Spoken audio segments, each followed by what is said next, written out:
Are you of the opinion that the recession in 2008 was a bad thing? I'll be back in a moment and share with you some thoughts as to why I think it might have been a good thing for us.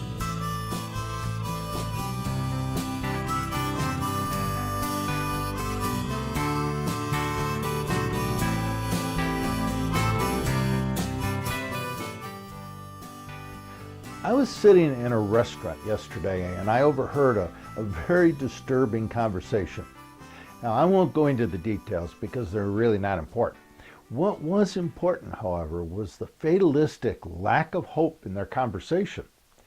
They were bemoaning the idea that our country is going to, well, I'm sure you can figure out where they think it's going. I don't agree with them. In fact, I have never been more hopeful for our nation. I believe our world and our nation is involved in an evolutionary process of transformation. What they failed to acknowledge in their conversation is the important cultural awakening taking place not only in our country, but globally. I see overwhelming evidence that the collective human consciousness is awakening at a rate not seen in generations, perhaps ever. The collective human consciousness is one of the most powerful cultural forces on the planet. It has the ability to shape not only the future evolution of human consciousness, it also has the power to shape the future of evolution of our world's social cultures.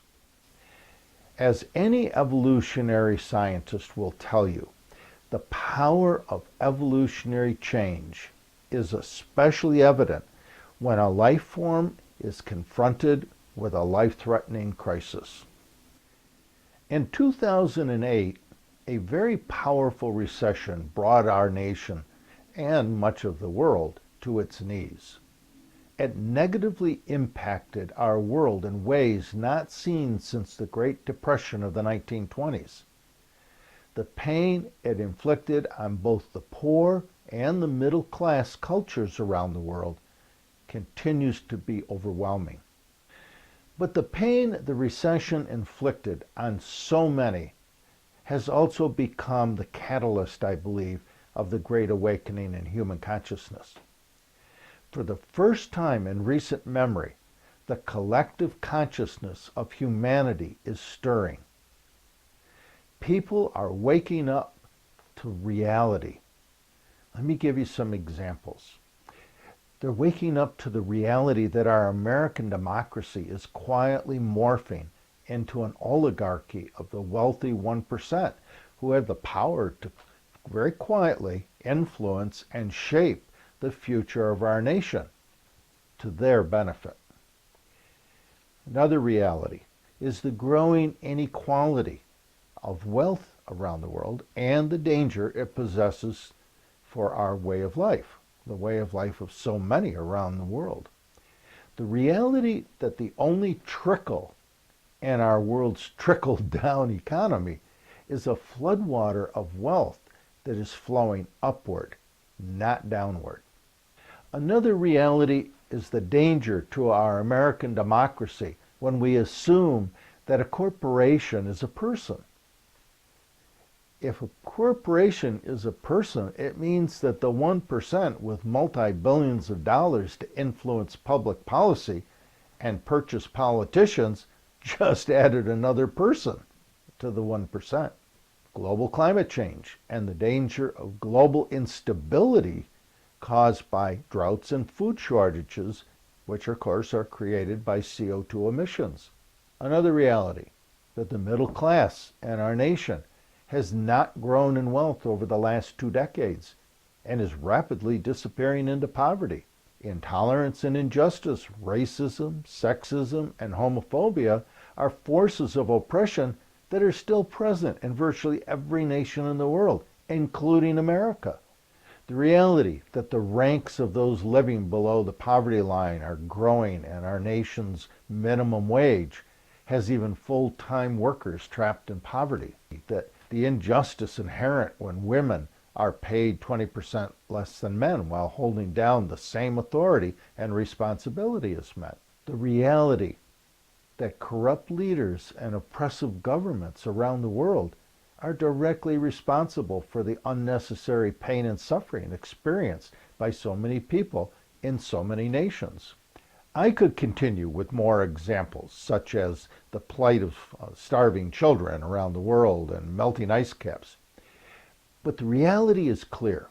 Human consciousness is awakening and beginning to wrestle with issues that have, for too long, been unconsciously ignored, denied, and avoided by our global human mind. Much of the violence and struggle that we're witnessing around the world today is a direct result of this awakening. Humanity is no longer passively accepting the self-serving rhetoric of the 1% and the corrupt politicians who intentionally distort the truth. For the world's news media, for example, that seems to be unable to openly discuss or expose those obviously blatant distortions. Despite the pain that it's caused for so many people around the world, I believe that the Great Recession of 2008 has awakened our nation and the world. There's an old saying. It says that humans change when the pain of where we are is greater than the fear of where we need to go and the changes that we need to make. Our world is giving voice to that reality. The giant is stirring. The consciousness of humanity is awakening to the reality that the path that we've been sleepwalking on is not only dangerous to our human way of life, it's dangerous to the future of human life itself. The choices we make, or fail to make in some cases, always have outcomes and consequences. And sometimes it takes a crisis to remind us of that simple truth, that simple reality. There is no doubt in my mind that the collective human consciousness of our world is waking up, that we are now facing the consequences of the choices that we've unconsciously allowed others to make for us for so long.